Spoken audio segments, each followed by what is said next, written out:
One of the most dangerous and most feared animals is a snake. But some people have made them friends, including my guest today. My guest today, ladies and gentlemen, is James Ntulume, who is a Ugandan herpetologist who is passionate about snakes. He is the Chief Executive Director of Snakes Uganda, an organization that aims at promoting safe handling and conservation of snakes. Welcome to the interview show here on Science Television Network. My name is Isaac Akugizibwe, and right away, James Ntulume joins us. First of all, sir, how are you doing? I'm fine, thank you. Very fine. How is life at Snakes Uganda? A bit challenging, but okay. When did you first get interest in dealing with snakes? I got interest in snakes at a very tender age, probably about 6 years old, and I've always loved them since, passionately, should I say, passionately. At first, when you started it, didn't you find them scary? Apparently no, despite the fact that yes, my parents scared me about snakes. I don't want to say they didn't, but I had no fear for them. And how did your family members and friends react when they learned that you're dealing with snakes? Not so comfortable. Not so comfortable. They've never been comfortable at all because snakes are actually very dangerous animals.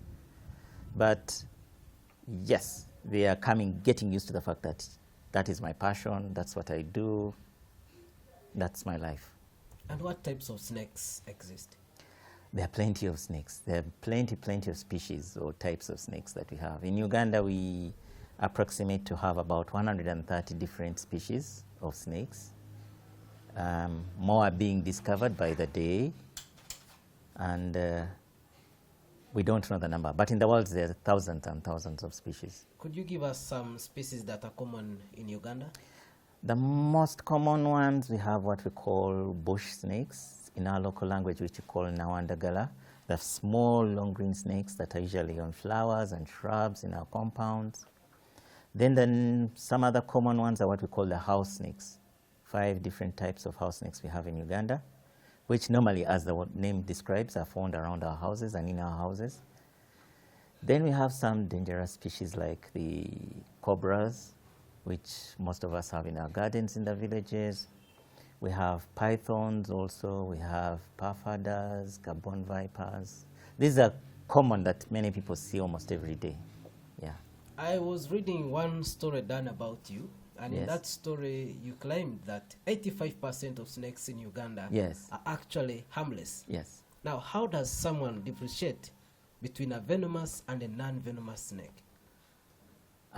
First, for correction purposes, I said approximately 85%. And the reason why I approximate, as I said earlier, is we keep discovering more and more species.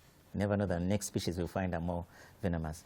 But to answer your question, it is very, very difficult to know the species that are venomous and non-venomous by description. You must know the species to know which is venomous and non-venomous. So for most lay people, we always tell them, consider every snake to be venomous. Venomous. And could you tell us about the anatomy of a snake?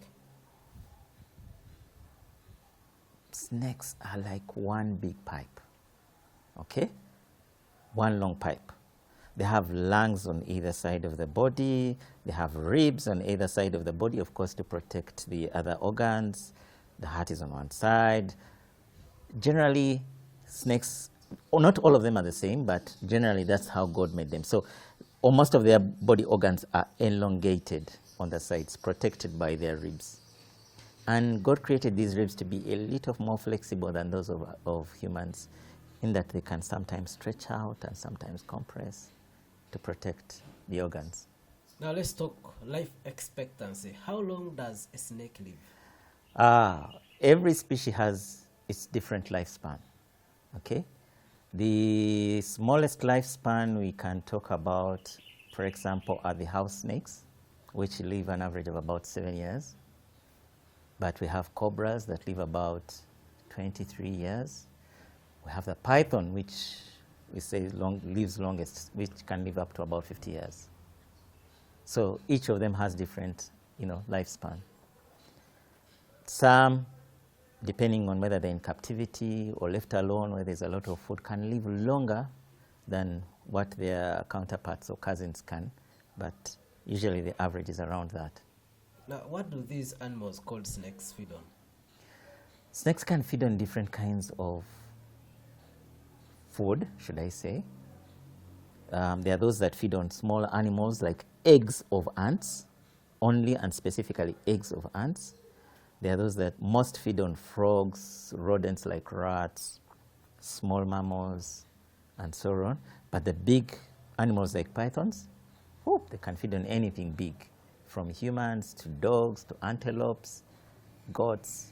Some have even been seen to eat crocodiles. What they feed on determines how long next they can eat. So once, say, python eats a good antelope, it can take a whole year and a half without feeding again. Yeah. And most snakes are known to shed off their skin. Yes. And people out there ask themselves, why? Why? Well, God created snakes to have a different kind of skin from what we humans have. In our skin, we have pores, which allows us to kind of breathe or sweat through them. Snakes don't have that kind of skin. Theirs, I would equate it to a polythene bag. So if you have a small polythene bag tying around your hand and you're growing fatter, maybe you've eaten a good meal or you've taken a good amount of water, for your body to expand, this outer layer has to fall off. And that's why they shed. So if it is eating very well, it will shed off in a period of about 3 weeks. If it's not eating very well, it could shed off in about 3 months. Yeah. Now, when they shed off their skin, what does it mean? It means they've got a new skin and they feel better, they feel refreshed because the old skin was really compressing their body. It's like putting on a very tight jean. The moment you relieve it, you feel relieved. That's how they feel. Now, do these snakes rest or they sleep? Can you tell that this snake is now in deep sleep or it is simply resting or taking a nap? In the human eye, of course not. But yes, they do sleep, they do hibernate depending on the weather. They also have, depending on the species, specific routines of their life day cycle. For example, most will come out at around 11, 10 to bask in the sun because they are cold-blooded animals. They need the sun to get the energy that they'll use to hunt, to feed, and to do all the activities. Some thereafter go back in their residential areas and sleep and wait till evening when they have the ability to move.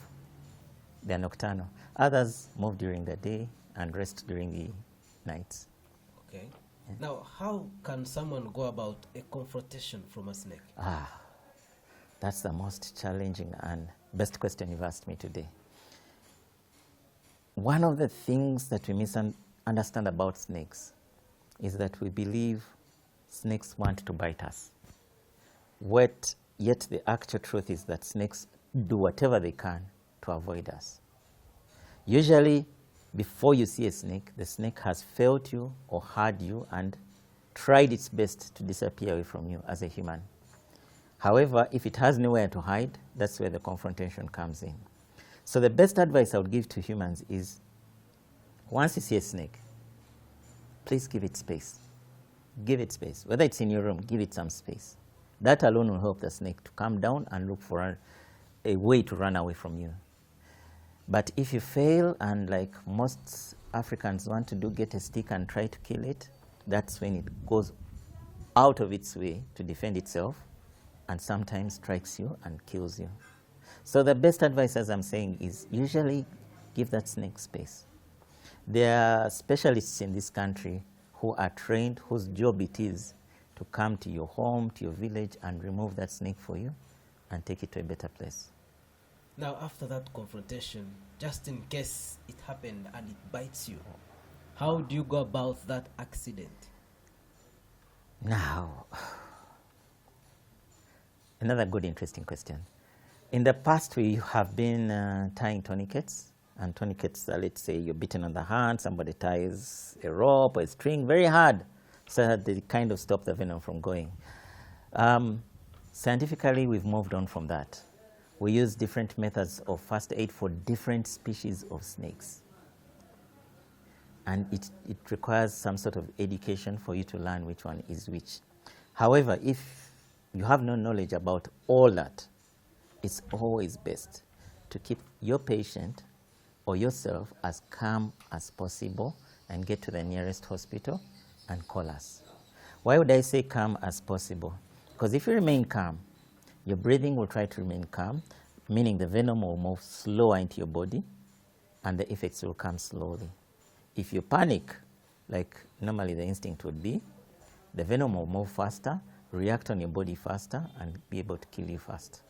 We have some snakes that affect our nervous system. If you're nervous and you allow that venom to move fast, your nervous system can be killed even before the next human being gets to you. So people will be asking you what's wrong with you and you can't even give them an answer. So it's always best for now to keep yourself calm or your patient calm and get them to the nearest hospital. Now, most Ugandans fear cobra. Yes. We've also heard about anaconda. Yes. Now, as an expert, what do you consider to be the most dangerous snake? Dangerous. You're using the word dangerous. Yes. Not the most deadly snake. Those are two different things. You could tell us about The two? Yes. Okay.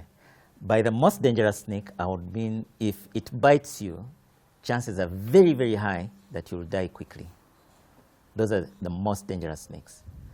No, those are the most lethal snakes. However, the most dangerous snakes are those snakes, once they see humans, they don't have the ability to run away from humans. So there's more confrontation with the human being. Those are what I would consider dangerous. And we have in Uganda the puff adder and the Gabon viper, which are the two leading species that kill most people in Uganda, and the two leading species that kill most people in Africa. And simply because they don't have the ability to run away fast. They are short, fat snakes. So they can't run from human beings. They allow the human beings to meet them, and then that confrontation goes on. Yeah. Now, these snakes, besides being considered dangerous, Yes. as someone who deals in them, Yes. of what significant are they to the environment? To the environment, they help us to get rid of some of these rodents that would really cause disaster in our gardens. You've planted your plantation of sweet potatoes, rats will come, eat all the sweet potatoes, and you may not be able to harvest anything. However, if this snake gets into your garden, it will eat all those rodents for you and kind of protect your garden from all these rodents. Unfortunately, most of us, when we meet these snakes in the garden, the first thing we want to do is to kill them. And yet, we need them in the gardens. So they play a role in the ecosystem in that they have, it's a generally good food chain. Good food chain. Now, someone who has listened to what you've had to share may be interested in getting to you. Yes. Do you mind sharing your contact? Oh, yes. My numbers are 077 400 890.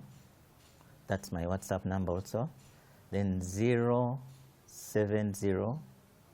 44 00 890.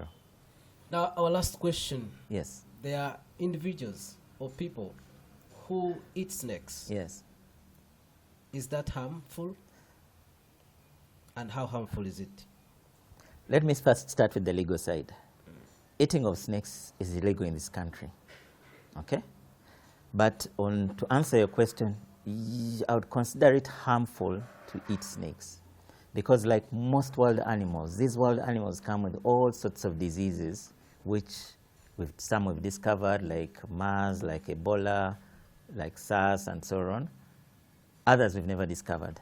So it would be wise to avoid wild animals, the eating of wild animals. That's just my best advice for them.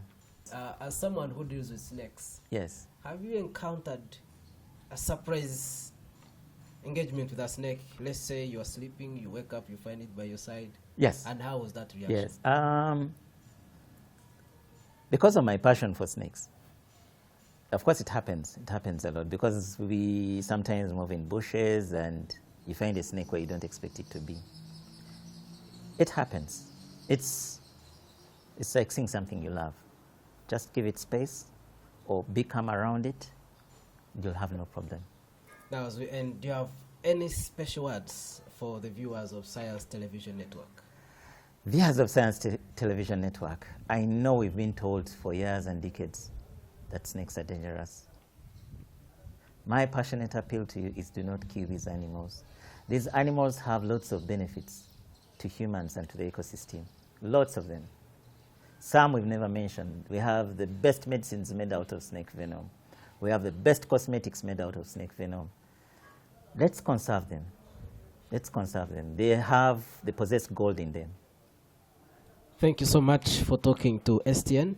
It's been a pleasure to have you here share information, especially about snakes. Thank you very much. It was nice being with you. Welcome. Yeah. You've heard it all. Today we talked about snakes. If you fear snakes, there are people who harness and live with snakes. Just like you've heard from our guest today, James Ntulume. As Science Television Network, STN, we promise to keep you informed about things in line with science, but also extraordinary things, just like what you've just heard. Our only request from you is to subscribe, share, and always share this information. Together, we shall make this project big. Isaac Akugizibwe is my name. Thank you so much for watching STN.